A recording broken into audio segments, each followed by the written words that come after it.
दोस्तों, आप सभी लोगों का हमारे ऑफिशियल यूट्यूब चैनल में स्वागत है। मैं हूं श्यामानंद और आइए आज की क्लास स्टार्ट करते हैं। सीटेट पेडागोजी का सीरीज 4। इससे पहले आपको सीरीज 3 भी करा देते पूरा हिंदी में। और देखिए आज की सीरीज में शुरू करते हैं। जो सीरीज 4 है इसमें कुछ इंपॉर्टेंट क्वेश्चन आपको लेकर आए हैं। देखिए ऐसे क्वेश्चन लिए हैं जो एग्ज़ाम में बहुत बार पूछे गए हैं। और देखिए ऐसे भी क्वेश्चन लिया गया है जिससे आपको बहुत सारा सीखने को मिलेगा कि लैंग्वेज पढ़ाई को कैसे समझते हैं, कैसे हर ऑप्शन को ध्यान देना है और कहाँ कौन सा शब्द पकड़ना होता है ऑप्शन को सही करने के लिए। तो आप लोग से रिक्वेस्ट है कि वीडियो को ज़रूर शेयर करें और चैनल को सब्सक्राइब जरूर करें। कोई भी बस लाल बटन पर क्लिक नहीं करता है, वीडियो देखते हैं लेकिन कोई भी सब्सक्राइब नहीं करता। तो आप लोग ऐसा ना करें, प्लीज़ चैनल को सब्सक्राइब करते चलें। और यदि किसी भी क्वेश्चन में किसी भी प्रकार की यदि समस्या है तो कमेंट बॉक्स में हमको ज़रूर बताएं। और देखिए इसके बाद एक वीडियो और आएगी मेरी सीरीज 5। इसके बाद फिर पढ़ाएंगे कुछ इंपॉर्टेंट टॉपिक का भी वीडियो आएगा आपका सीटेट का। और एक वीडियो पढ़ाएंगे आपको जूनियर के लिए भी पूरा सिलेबस। एग्ज़ाम से पहले देखिए यदि एग्ज़ाम होता है 5 जुलाई को तो उससे पहले पूरा आपका कोर्स करा देंगे, एकदम ये श्योर रखिए आप। और यदि एग्ज़ाम टलता है तो हमारे पास पर्याप्त समय रहेगा। और याद रखिएगा कुछ इंपॉर्टेंट वीडियो भी बताएंगे कि कैसे हल करना पेडागोजी को। तो उसके लिए भी आप लोग से रिक्वेस्ट है कि चैनल को सब्सक्राइब करके और जो उसके बगल में बेल आइकन है उसको भी प्रेस कर लीजिए। उसमें प्रेस करेंगे तो उस पर ऊपर ऑल आएगा, ऑल कर लेंगे तो जैसे ही डालेंगे वीडियो वो तुरंत आपके पास पहुंच जाएगा।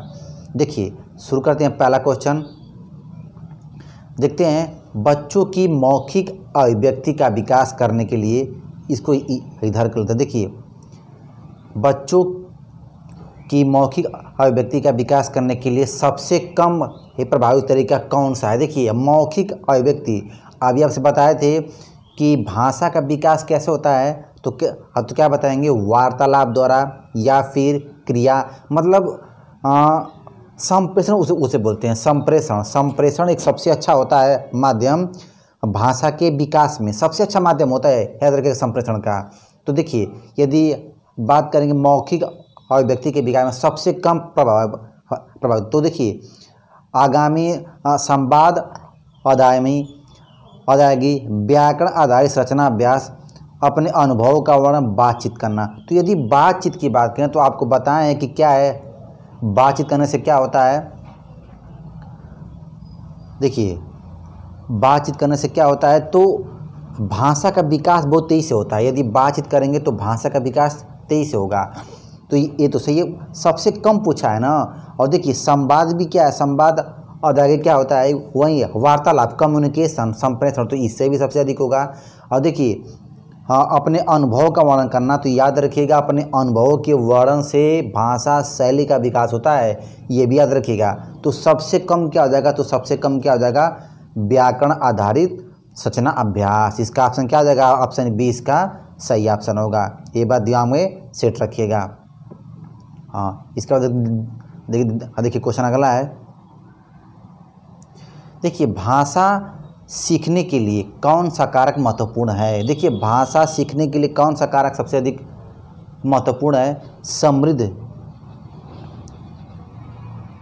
देखिए समृद्ध भाषाई वातावरण, भाषा के व्यापारिक नियम, पाठ पर आधारित प्रश्नोत्तर, भाषा की पाठ्य पुस्तक। देखिए यदि भाषा सीखने की बात करें ना तो भाषा सीखने के लिए सबसे अधिक महत्वपूर्ण भूमिका कौन निभाता है, समृद्ध भाषा वातावरण, भाषा के व्याकरण नियम, और देखिए पाठ पर आधारित प्रश्नोत्तर, भाषा की पाठ्य पुस्तक। देखिए याद रखिएगा यदि भाषा सीखने में सबसे अधिक महत्वपूर्ण भूमिका किसका होता है तो वातावरण का, स्थानीय रूप का। देखिए जैसे मान लीजिए यदि कोई बच्चा जिस स्थान पर रह रहा है वहाँ का स्थानीय भाषा क्या है, मातृभाषा क्या है, ये बड़ा इफेक्ट डालता है भाषा सीखने में। तो ऑप्शन क्या हो जाएगा, इसका ऑप्शन फर्स्ट से हो जाएगा कि हाँ समृद्ध भाषा वातावरण, ये भाषा सीखने में सबसे अधिक महत्वपूर्ण भूमिका निभाती है। हाँ देखिए इसके बाद देखते हैं क्वेश्चन अगला है। दृष्टिबाधित बच्चों को भाषा सिखाते समय, देखिए जो बच्चे दृष्टिबाधित होते हैं उनको भाषा सिखाते समय क्या क्या बातें ध्यान देना चाहिए। अधिक से अधिक मौखिक भाषा का प्रयोग करना चाहिए, उन्हें कक्षा में अलग बैठाना चाहिए ताकि उन पर विशेष ध्यान दिया जा सके। उन्हें विभिन्न भाषाई गतिविधियों में शामिल करना चाहिए। कम पाठों वाली पाठ्य पुस्तक का निर्माण किया जाना चाहिए। देखिए, दृष्टिबाधित मतलब जिनको आँखों में समस्या होती है, दृष्टिबाधित, या कोई मतलब किसी को मतलब सुनने में प्रॉब्लम हो, जिसे वो उसके अंदर क्या हो, विकार उत्पन्न हो, जिसे किसी भी तरह का ना उसके अंदर यदि विकार है, तो ऐसे बच्चों को भाषा सिखाने में सबसे पहले क्या करेंगे। देखिए, यदि कोई आँख का अंधा हो तो उसके लिए क्या करेंगे, सबसे अधिक सांकेतिक भाषाओं का प्रयोग करते हैं, और उसको स्पर्श वाला ब्रेल लिपि, जैसे स्पर्श करके वो किसी चीज़ को समझ पाए, ऐसा तकनीक बनाते हैं। जैसे उसमें आता है ब्रेल लिपि। देखिए, ऐसे होता है। यदि दृष्टिबाधित बच्चों को यदि भाषा सिखाना है तो उसमें क्या करेंगे, देखिए सबसे अधिक क्या करेंगे, मौखिक भाषाओं का प्रयोग करना चाहिए। मतलब उसको बोलना, जिसे वो सुन सकता है, तो उसको ऐसा कुछ चीज़ सांकेतिक जो ओरल हो, क्या बोलते हैं, मौखिक रूप से उसको सबसे अधिक प्रयोग करें। लिखित रूप से नहीं, मौखिक रूप से, क्योंकि वो भाषा वो उससे बहुत तेज सीखेगा। जैसे कोई लड़का मान लीजिए आँख से देख नहीं पा रहा है लेकिन सुन पा रहा है, तो अधिकांशतः एक अध्यापक की क्या भूमिका होती है कि वो सबसे अधिक क्या करे, उसको सुनाकर उसको भाषा को सिखाने में सहायता करे। तो एक बात याद रखिएगा। तो देखिए, जो ऑप्शन फर्स्ट है ये एकदम करेक्ट ऑप्शन होगा। और चीज़ और समझें, देखिए हाँ, कि जो दिया है कि उन्हें कक्षा में अलग बैठाना चाहिए, तो देखिए ये तो एकदम गलत है, इसको तो काट दीजिए, क्योंकि हाँ, हमको समावेशी शिक्षा को लेकर साथ चलना है। और देखिए, उन्हें विभिन्न भाषाई गतिविधियों में शामिल करना चाहिए, ऐसा भी नहीं है। और कम पाठ्य पुस्तक, तो ये कोई जरूरी नहीं होता है कि पाठ्य पुस्तक से क्या होना चाहिए, लेन देन है। देखिए, आप सब फर्स्ट क्या होगा, सही है कि अधिक से अधिक क्या करना चाहिए, मौखिक भाषाओं का प्रयोग करना चाहिए। देखिए, इसके बाद देखते हैं आगे। हाँ, बहुभाषिता। देखिए, बहुभाषिता क्या होता है उसको ध्यान से समझते हैं कि देखिए, यदि आप एक अध्यापक हैं, यदि कक्षा में आप पढ़ा रहे हैं, तो आप जानते हैं कि यदि आप कहीं भी टीचर होंगे तो आप एक हिंदी भाषा में बच्चों को पढ़ाएंगे या कोई अंग्रेजी भाषा में पढ़ाएगा। लेकिन याद रखिएगा, कभी भी एक टीचर को हमेशा मल्टीपल लैंग्वेज में पढ़ाना चाहिए। किस में पढ़ाना चाहिए, मल्टीपल लैंग्वेज में। और उससे क्या होता है, तो छात्रों में बहुत सारे संज्ञानात्मक विकास होता है, उसके अंदर अन्य भाषाओं को सीखने की क्षमता बढ़ती है। तो अब यदि आप अध्यापक हैं तो याद रखिएगा, आपको हमेशा कक्षा में अनेक भाषाओं का मतलब दुई भाषा, कम से कम दुई भाषा का प्रयोग करके बच्चों को सिखाना है। यदि आप हिंदी पढ़ाएं तो साथ साथ में उसकी किसी और भाषा का भी प्रयोग करते रहिए। और याद रखिएगा, बहुभाषिता शिक्षण के लिए खराब नहीं होता है। देखिए, भाषा सीखने में बहुत बाधा होती है, तो एकदम गलत है, काट दीजिए। भाषाएं समृद्धि को खतरे में डालती है, ये भी गलत है, काट दीजिए। भाषा सीखने में बाधा उत्पन्न करती है, ये भी गलत है। भाषा सीखने में एक महत्वपूर्ण साधन है, तो ऑप्शन क्या हो जाएगा, ऑप्शन इसका डी सही होगा। तो एक बार दिमाग में सेट रखिएगा कि बहुभाषिता क्या होती है, भाषा सीखने का सबसे अच्छा एक माध्यम होती है। हाँ, आगे देखिए, प्राथमिक स्तर के शिक्षक में अपने विद्यार्थियों को समझने के लिए अच्छी जानकारी होनी चाहिए। देखिए, प्राथमिक स्तर के जो बच्चे होते हैं ना, मतलब जो शिक्षक होते हैं प्राथमिक स्तर के, विद्यार्थियों को समझने के लिए किस प्रकार की उनको देखिए जानकारी होनी चाहिए। हाँ, विषय वस्तु के प्रति विद्यार्थियों के मत का ज्ञान, श्रमता का ज्ञान, वैज्ञानिक स्तर ज्ञान, तो ये तीनों का तीनों है, तो क्या हो जाएगा, उपरोक्त सभी से हो जाएगा, क्योंकि इसे तीनों का तीनों तरह का ज्ञान एक शिक्षक होना चाहिए प्राथमिक स्तर के बच्चों को समझने के लिए। आगे देखिए, क्वेश्चन अगला है। देखिए, प्राथमिक स्तर पर विद्यार्थी किस प्रकार की कहानियाँ पसंद करते। देखिए, यदि प्राथमिक स्तर की बात करें तो याद रखिएगा, प्राथमिक स्तर के जो विद्यार्थी होते हैं वह किस प्रकार की कहानियाँ सुनना पसंद करते हैं। ये तो आप एक अध्यापक हैं तो आपको ये आना जरूर चाहिए कि यदि प्राथमिक स्तर के बच्चे होते हैं जो उनकी हिंदी की किताब होती है, उसमें किस प्रकार की कहानियाँ का सबसे अधिक समावेश होता है।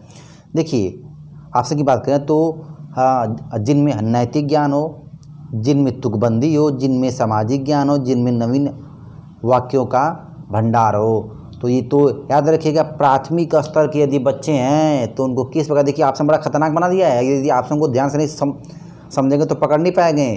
तो उनको किस तरह की कहानी सुनना पसंद करते हैं, जिससे क्या हो, नैतिकता का ज्ञान हो। किसका ज्ञान हो, नैतिक का ज्ञान हो। याद रखिएगा, प्राथमिक स्तर के बच्चों में सामाजिक ज्ञान अभी धीरे धीरे डेवलप होती है, लेकिन नैतिक ज्ञान सिखाना बहुत ज़रूरी होता है। जैसे जैसे वातावरण के प्रति सम्मान, ईमानदारी, अनुशासन, इस तरह का जो उनके अंदर नैतिक ज्ञान का विकास करना एक कहानी सबसे अच्छा रोल निभाता है। यदि याद रखिएगा, जो प्राथमिक स्तर के बच्चों की हिंदी की किताब होती है उसमें ऐसे कहानियों का समावेश होता है जिससे बच्चे क्या करते हैं, वो नैतिक का विकास कर पाएँ। याद रखिएगा, बहुत ही इंपॉर्टेंट ये क्वेश्चन है, ऑप्शन फर्स्ट इसका सही होगा। देखिए क्वेश्चन अगला है, प्राथमिक स्तर पर बच्चों में भाषा प्रयोग की दक्षता विकसित करने के लिए आवश्यकता है। देखिए जो प्राथमिक स्तर के बच्चे होते हैं उनके अंदर भाषा विकसित करने के लिए आवश्यकता है। देखिए किसकी, उन्हें कहानियाँ स्मरण हो, उन्हें सुनने और बोलने की पूरी स्वतंत्रता हो, उन्हें अलंकार स्मरण हो, उन्हें अस्पष्टता का ज्ञान। देखिए थोड़ा सा समझते हैं कि प्राथमिक स्तर के बच्चों की भाषा प्रयोग की दक्षता का विकास करना है तो उन्हें आप क्या करेंगे, उन्हें कहानियाँ स्मरण हो। बताइए कोई प्राथमिक स्तर का बच्चा उसको कहानियाँ याद हो, ये कोई नहीं होता है। याद रखिएगा 4 प्रकार के कौशल होते हैं, LSR, एक होता है W। ये चारों कौशल का सबसे पहले तो छात्र में विकास करना होता है। तो ऑप्शन क्या आ जाएगा, इसको सुनने और बोलने की क्या हो, पूरी स्वतंत्रता हो। तो उससे क्या होते हैं, भाषा प्रयोग की दक्षता विकसित होती है। जैसे देखिए यदि कोई छात्र हो कक्षा में, उसको बोलने की स्वतंत्रता होती है तो वो अपने भाषा शैली का प्रयोग करके कक्षा में बोलने का प्रयास करता है। तो इसको दिमाग में सेट रखिएगा, ऑप्शन 20 का सही होगा। अलंकार स्मरण हो, अस्पष्टता ज्ञान हो, ये सब भाषा की दक्षता के विकास में सहायक उतना नहीं होती है। हाँ आगे देखिए, प्राथमिक स्तर पर बच्चों में भाषा प्रयोग की दक्षता विकसित करने के लिए आवश्यकता होता है। तो ये तो अभी आपको करा दिए हैं कि उन्हें क्या होता है, उन्हें सुनने और बोलने की पूरी स्वतंत्रता होती है। हाँ देखिए क्वेश्चन अगला है, कविता अक्सर अपनी पुस्तक में कुछ न कुछ लिखती रहती है। एक हिंदी भाषा शिक्षक होने के नाते आपकी क्या प्रतिक्रिया होगी। देखिए कविता अक्सर अपनी पुस्तक में कुछ न कुछ लिखती रहती है, मतलब जो उसकी किताब है उस पर कुछ न कुछ क्या करती है, लिखती रहती है। तो आप क्या करेंगे, कविता को पुस्तक खराब करने की रुचि है, उसे मना किया जाए। सेकेंड है, कविता सदैव कुछ न कुछ करती रहती है, इस ओर ध्यान देने की आवश्यकता नहीं है। कविता किसी बीमारी से ग्रस्त है, उसका तुरंत इलाज किया जाए। कविता स्वयं की बातों की अभिव्यक्त करना चाहती है, उसके लेखन की बातों को कक्षा में प्रस्तुत किया जाए। तो देखिए यदि कोई छात्र कक्षा में ऐसा करता है कि मान लीजिए किताब है, कहीं ना कुछ न कुछ लिखता रहता है, तो मतलब उसके अंदर क्या है, अपनी जो अंदर की क्षमता होती है ना, जो बोलने की, उसको लिखने का प्रयास करता है। जैसे कुछ बच्चे अपना किताब पर नाम लिखते हैं, कापी पर अपना नाम लिखते हैं, ये बड़ा इंपॉर्टेंट क्वेश्चन है, इसको दिमाग में सेट रखिएगा। यदि कोई बच्चा हमारी किताब में बार बार कोई नाम लिखता है, कुछ लिखता रहता है कुछ न कुछ, तो इसका मतलब कि वो अपने अंदर की भावना को व्यक्त करना चाहता है। तो इसके जो अंदर की भावना है उसको क्या किया जाए, कक्षा में या लेखन के तौर पर उसके बातों को प्रस्तुत करना ही क्या होता है, सबसे अच्छा ये माध्यम होता है। तो ऑप्शन क्या आ जाएगा इसका, ऑप्शन डी से हो जाएगा, एकदम एग्जैक्ट ऑप्शन सही है। ये अभी मायर से ग्रसित होना ये कोई नहीं है, कुछ ना कुछ करती रहती है सदैव, ये भी गलत है। और ख़राब करने की रुचि है पुस्तक को, तो ये भी सही नहीं है। जो यदि कुछ ना कुछ लिखता है तो उसके अंदर कुछ ना कुछ क्या है, और वो अपने अंदर की बातों को अभिव्यक्त करने की क्षमता उसके अंदर है। ऑप्शन डी सही होगा। देखिए क्वेश्चन अगला है, हिंदी भाषा की कक्षा में बच्चे, देखिए हिंदी भाषा की कक्षा में बच्चे, सभी बच्चे लिखते हैं, सभी बच्चे श्रवण तथा मनन करते हैं, सभी बच्चे समान रूप से हिंदी सीखते हैं, सभी बच्चे एक ही भाषा के होते हैं। देखिए पहले तो समझते हैं कि हिंदी भाषा की कक्षा में सभी बच्चे एक ही भाषा के होते हैं, ये तो एकदम गलत है, क्योंकि अलग अलग जिला से, अलग अलग क्षेत्र से आपके स्कूल में सारे बच्चे आए हैं, तो सभी एक तो भाषा के होंगे नहीं। सभी बच्चे लिखते हैं, ये भी कोई ज़रूरी नहीं है, कोई बच्चे लिखते भी हैं, कुछ बच्चे सुनते भी होंगे। हाँ सभी बच्चे श्रवण और मनन करते हैं, ये भी कोई ज़रूरी नहीं है। हाँ लेकिन सभी बच्चे समान रूप से हिंदी सीखते हैं, ये ऑप्शन क्या है, सही है, क्योंकि इंक्लूसिव एजुकेशन, समान शिक्षा, समान सीखने का अवसर, समान, तो ये क्या होगा, ऑप्शन इसका सी एकदम एग्जैक्ट सही होगा। हाँ देखिए क्वेश्चन अगला है, बच्चों को किसी त्यौहार के विषय में जानकारी प्रदान करने के लिए अध्यापक, देखिए किसी त्यौहार के बारे में यदि किसी छात्र को यदि जानकारी देना है ना, तो देखिए यदि बच्चों को किसी त्यौहार या फिर कोई दिवस के बारे में अच्छी प्रकार की जानकारी देना है, तो आप अध्यापक के रूप में आप त्यौहार के विषय में बच्चों के गृह कार्य के रूप में लिख कर लाने के लिए कहेंगे। तो अभी आपको बताया है ना कि गृह कार्य बच्चों को बहुत कम देना चाहिए, नगण्य, तो ये तो ऑप्शन पहले गलत हो जाएगा आपका। देखिए श्यामपट पर उस त्यौहार के विषय में बच्चों को उपलब्ध जानकारी को लिखवाएंगे, बच्चों द्वारा अपने अपने अनुभव सुनने के लिए कहेंगे, सभी बच्चों को भाषा अर्जन करते हुए लिखने के लिए। देखिए, यदि किसी त्यौहार के बारे में यदि बच्चों के में जानकारी प्रदान करने के लिए, तो आप क्या करेंगे ना, तो बच्चों की अपने द्वारा अनुभव को ना सुनने के लिए कहेंगे कि मतलब कौन बच्चे, मान लीजिए दीपावली आ गया तो दीपावली पर सभी बच्चे अपना कुछ ना कुछ बातें कहें, कुछ ना कुछ कहें, तो वो अपने अंदर की ना भावना को व्यक्त करेंगे। तो इससे भाषा का भी विकास होगा और आप उनकी क्षमता को भी जान पाएंगे कि किस छात्र के पास कितनी भाषा को या बोलने की कितनी क्षमता है। तो ऑप्शन क्या हो जाएगा इसका? ऑप्शन सी इसका सही ऑप्शन हो जाएगा कि बच्चों द्वारा अपने अपने अनुभव को सुनने के लिए कहेंगे। ये बहुत इंपॉर्टेंट क्वेश्चन है सारे के सारे। देखिए क्वेश्चन अगला है, यदि अध्यापक द्वारा पढ़ाया गया पाठ विद्यार्थी की समझ में नहीं आता है।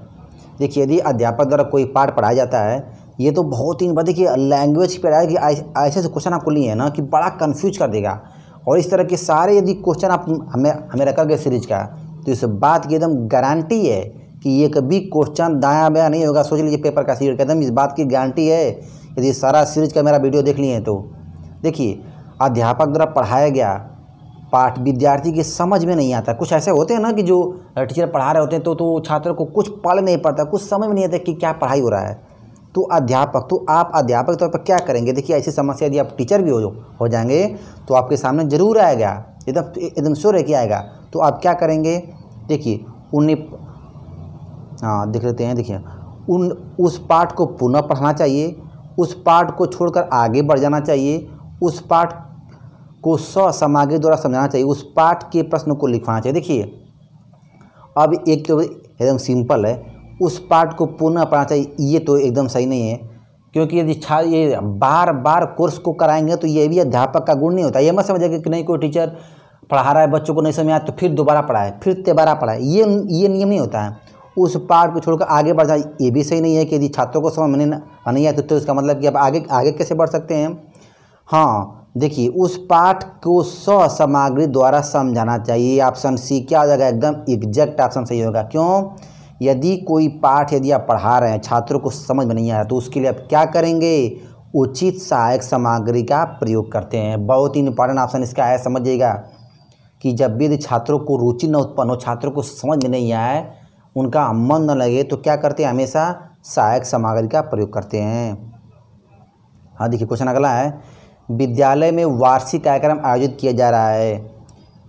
एक शिक्षक के रूप में इन कार्यक्रमों के संबंध में आपकी क्या प्रतिक्रिया होगी? देखिए, यदि ये विद्यालय में एक वार्षिक कार्यक्रम का आयोजन हो रहा है, देखिए सारा क्वेश्चन ये सीएड के लेवल का है। सीएड में एकदम ऐसे क्वेश्चन आता है। देखिए, हाँ, यदि वार्षिकी हो रहा है कोई आयोजन, यह पठन पाठन में बाधक है तो गलत है यार, ये तो एकदम गलत है, क्योंकि वार्षिकी आयोजन करना सही होता है।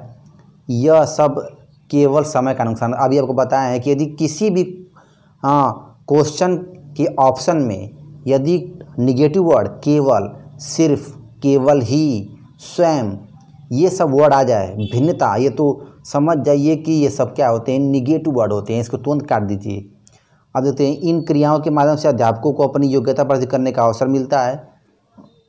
इन सभी क्रियाओं से छात्रों का सर्वांगीण विकास संभव। देखिए, यदि थोड़ा ध्यान से समझिए, देखिए, एक तो ये होता है कि वार्षिक कार्यक्रम होता है, तो वार्षिक कार्यक्रम में अध्यापकों की अपनी योग्यता का प्रश्न नहीं कहाँ होता। एक बात तो इसको भी काट दीजिए। देखिए, आप अध्यापक हैं तो वार्षिक कार्यक्रम में आप अपनी योग्यता का प्रश्न नहीं करेंगे, छात्र करते हैं। कोई सांस्कृतिक कार्यक्रम होता है, कोई नाटक होता है, कोई नृत्य होता है, तो उससे छात्रों का सर्वांगीण विकास होना संभव होता है। छात्रों के अंदर क्या होती है? झझक पैदा जो होती है ना, उसको शांत करने का एक सबसे अच्छा होता है माध्यम कि छात्र कोई नृत्य करता है, कोई संगीत मतलब कोई प्रदर्शन करता है, कोई मतलब कोई भी सांस्कृतिक कार्यक्रम होता है, तो उससे क्या होता है? छात्रों के अंदर जो होती है ना, पर खुल के अपना सामने आना, उनके अंदर जैसे बोलने की शैली का विकास होना, हर तरह के मतलब क्रियाकलापों को सीखते हैं वो, तो उससे छात्रों का सर्वांगीण विकास होता है। और एक बात याद रखिएगा, इससे अध्यापकों की योग्यता का मतलब कोई प्रश्न नहीं होता है। आप कितना टैलेंट है ये सांस्कृतिक कार्यक्रम में नहीं आपको बताना होता। आप एक अध्यापक हैं तो आप कक्षा में अपना दिखाए छात्रों के सामने अपना टैलेंट। और इससे देखिए, और ये भी समझ जाइए, एक अध्यापक कितना टैलेंट है ये स्वयं वो नहीं बताएगा, बल्कि उसके छात्र बताते हैं कि छात्र की अध्यापक के अंदर कितना गुण है। तो ये छात्र का ऑप्शन ये अध्यापक का ऑप्शन गलत हो जाएगा। ऑप्शन क्या सही होगा? ऑप्शन डी वाला सही होगा कि इन सभी क्रियाओं से क्या होता है? छात्रों का सर्वांगीण विकास संभव होता है। हाँ देखिए क्वेश्चन अगला है, परिवार के छोटा या बड़ा होने पर प्रभाव किस पर पड़ता है? देखिए विद्यार्थी के शैक्षिक स्तर पर, विद्यार्थी के सामाजिक स्तर पर, विद्यार्थी के दृढ़ संकल्प पर, विद्यार्थी की सोच पर। देखिए परिवार के छोटा या बड़ा होने का प्रभाव किस पर? देखिए आप देखिए परिवार में छोटा है बड़ा है, इससे हमको क्या मतलब है? ये किस पर डिपेंड कर समझ रहे हैं? देखिए शैक्षिक का सबब तो एकदम नहीं, सामाजिक का सबब भी नहीं, दृढ़ संकल्प पर कि आपकी सोच पर। विद्यार्थियों की ऑप्शन डी क्या होगा? एकदम एग्जैक्ट सही है। देखिए हमारी सोच से, देखिए विवेकानंद ने एक बात कही थी कि इंसान अपनी सोच से ही महान बनता है, इसको याद रखिएगा। तो वो भी छात्र पर भी अप्लाई होता है कि विद्यार्थी यदि सोच लिया तो उसी से क्या है? वो महान है। जैसा आप सोचते हैं वैसा आप क्या होते हैं? स्वयं बन जाते हैं। तो इसको ध्यान से रखिएगा कि यदि आप घर में परिवार में क्या है क्या नहीं है, ये आपकी सोच पर डिपेंड करता है, न कि और किसी कारणों पर। तो ऑप्शन डी इसका सही होगा। देखिए क्वेश्चन अगला है, विद्यार्थी को भाषा सीखने के लिए प्रेरित करता है प्रभावी शिक्षक, प्रभावी सहयोगी, प्रभावी छात्र, प्रभावी कार्यक्रम। तो देखिए भाषा सीखने के लिए, देखिए अभी आपको बताएं कि भाषा का विकास कैसे होता है? कम्युनिकेशन से, वार्तालाप से। तो देखिए तो ये सब संभव कैसे होता है? प्रभावी शिक्षक से नहीं, प्रभावी छात्र से नहीं, देखिए प्रभावी कार्यक्रम से नहीं, प्रभावी सहयोग से। सहयोग का मतलब कि दो या दो से अधिक बच्चे आपस में मिल गए, आपस में वार्तालाप कर रहे हैं, बात कर रहे हैं, हस्तांतरण प्रश्न हो रहा है, तो उससे क्या होगा? भाषा के विकास के लिए क्या होता है? ये प्रेरणा मिलती है और भाषा का विकास भी बहुत तेजी से होता है इससे। ऑप्शन क्या होगा? ऑप्शन सेकेंड इसका सही होगा। देखिए क्वेश्चन अगला है, यदि विद्यार्थी द्वारा घर पर उग्र व्यवहार किया जाता है तो आप उसे किस प्रकार नियंत्रित करेंगे? देखिए यदि कोई विद्यार्थी द्वारा घर पर उल्टा पुल्टा कोई कार्य करता है जिसका स्वभाव रुद्र या उग्र स्वभाव घर पर, तो आप क्या करेंगे? देखिए ऐसे क्वेश्चन एग्जाम में बहुत बार आते हैं, क्योंकि ऐसा क्वेश्चन ना ये बहुत बार एग्जामों में ये देखने को मिलता है, दैनिक जीवन में सबको देखने को मिलता है, इसलिए ऐसे प्रश्न सीटेट के एग्जाम में अधिकांश से आते हैं। तो देखिए तो विद्यार्थी की समस्या का गंभीरतापूर्व निदान करने का प्रयास करेंगे, विद्यार्थी को परिवार का सहयोग दिलाएंगे, विद्यार्थी स्वयं सुधर जाएगा यह विचार करेंगे, विद्यार्थी को दंड द्वारा समझाएंगे ताकि वह शनि अपने व्यवहार में बदलाव। देखिए दंड देना ये तो गलत है, विद्यार्थी को कभी भी दंड नहीं देना चाहिए। विद्यार्थी सुधर जाएगा ये विचार, ऐसे तो हो नहीं सकता। विद्यार्थियों को परिवार का सहयोग दिलाएंगे, ये भी नहीं है। तो ऑप्शन फर्स्ट क्या होगा? सही है, विद्यार्थी की समस्या का गंभीरतापूर्वक निदान करने का प्रयास करेंगे। ऑप्शन फर्स्ट इसका सही होगा। हाँ देखिए क्वेश्चन अगला है, प्राथमिक स्तर पर हिंदी भाषा शिक्षण का उद्देश्य नहीं है। देखिए प्राथमिक स्तर पर हिंदी भाषा का शिक्षण का उद्देश्य क्या नहीं है? देखिए व्याकरण के नियमों का ज्ञान होना, विद्यार्थियों को श्रवण कौशल में सक्षम बनना, विद्यार्थियों को लेखन कौशल में सक्षम बनना, विद्यार्थियों को शुद्ध उच्चारण में सक्षम। देखिए अभी एक बताएं, लैंग्वेज की पेडागॉजी में नियम और व्याकरण एकदम नेगेटिव वर्ड है, इसको रट जाइए, एकदम दिमाग में सेट कर जाइए कि कभी भी नियम व्याकरण इन सब पर तो ध्यान देना होता है। ऑप्शन क्या हो जाएगा? फर्स्ट। कौन सा उद्देश्य नहीं है? तो फर्स्ट है, व्याकरण और नियम पर ज्ञान। ये सब शिक्षण, ये भाषा शिक्षण का ये उद्देश्य नहीं होता है। हाँ और देखिए श्रवण कौशल का क्षमता का विकास करना यह भी उद्देश्य है, लेखन कौशल का विकास करना यह भी उद्देश्य है, शुद्ध उच्चारण करना यह भी भाषा शिक्षण का उद्देश्य होता है, लेकिन नियम और व्याकरण नहीं होता है। यदि इंग्लिश में भी बात करें तो ये भी ध्यान दीजिए, रूल और ग्रामर ये सब क्या होते हैं? किसी भी भाषा में ना इन सब का कोई भी योगदान नहीं होता है, बस ये दिमाग में सेट रखिएगा। ये सब निगेटिव वर्ड होते हैं, छात्रों को कभी व्याकरण नियम नहीं सिखाना चाहिए, बस ये समझ जाइए। ये क्वेश्चन का ऑप्शन पकड़ने में आपको बहुत सहायता करेगा।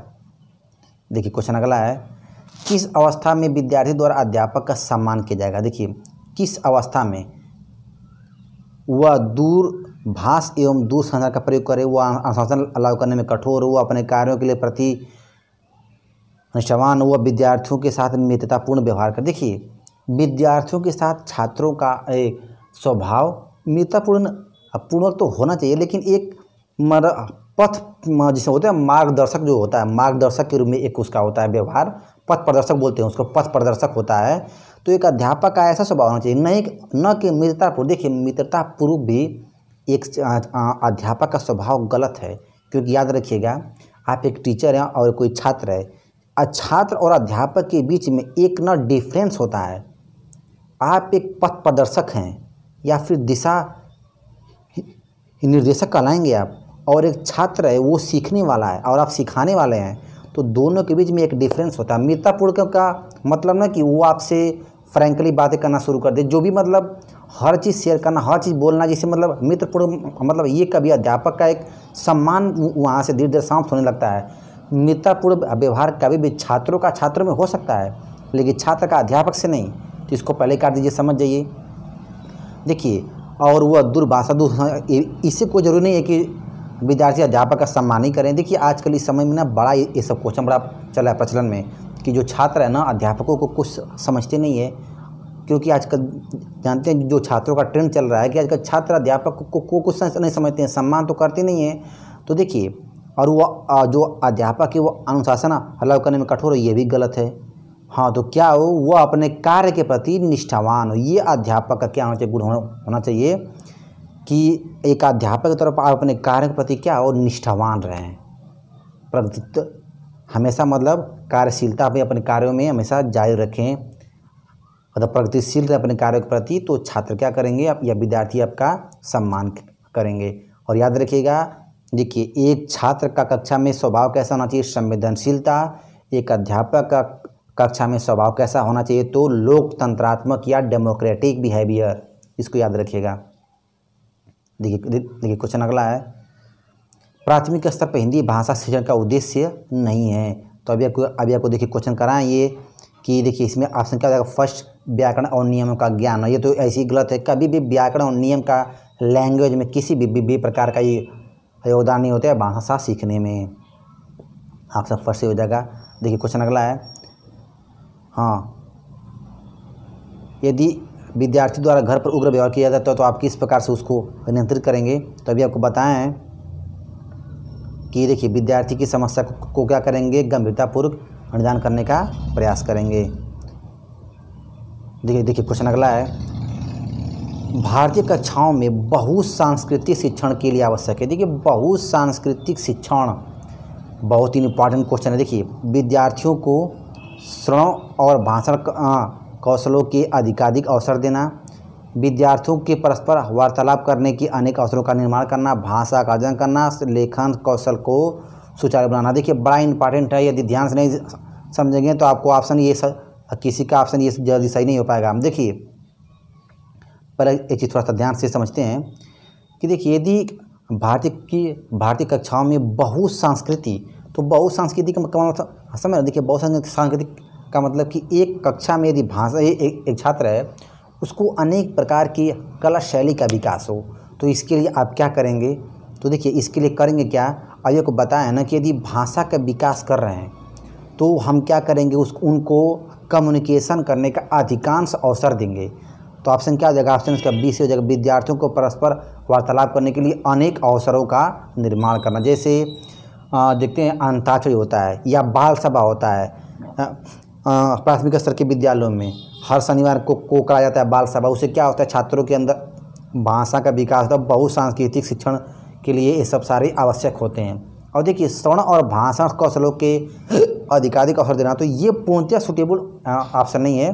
देखिए, इसे बस केवल श्रवण और भाषा कौशलों का नहीं बल्कि संगीत का, नृत्य का, ये सारे के सारे क्या होता है, तो ये जो ये वार्तालाप का अवसर होता है ना, इसमें कई सारे फैक्टर आपके शामिल हैं।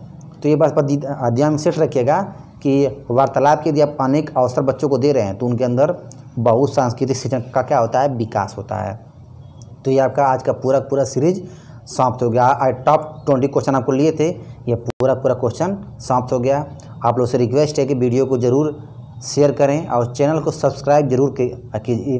और देखिए, एक एक सीरीज को पूरा बारीकी से ध्यान से सुनते चलिए। और देखिए, एक बात और ध्यान दीजिएगा, जितना भी सीरीज कराएं उसको ना हर सीरीज को पूरा ना क्वेश्चन को पूरा ध्यान से करते चलिए। और देखिए, जो हर एक ऑप्शन को समझा रहे हैं उसको ध्यान से सुना करिए। यदि जिसके दिमाग में ऑप्शन को पकड़ने का तरीका अगर आ गया ना, वो चाहे कितना मतलब कम लिखा पड़ा हो, लेकिन यदि पेडागॉजी में समझ बन गई है, प्रैक्टिस करते करते वो समझ गया है कि क्या पकड़ना है, क्या सही क्या नहीं है, तो जो 75 नंबर की आती है पेडागॉजी क्वेश्चन वो एक भी गलत नहीं होगा, समझ जाइए।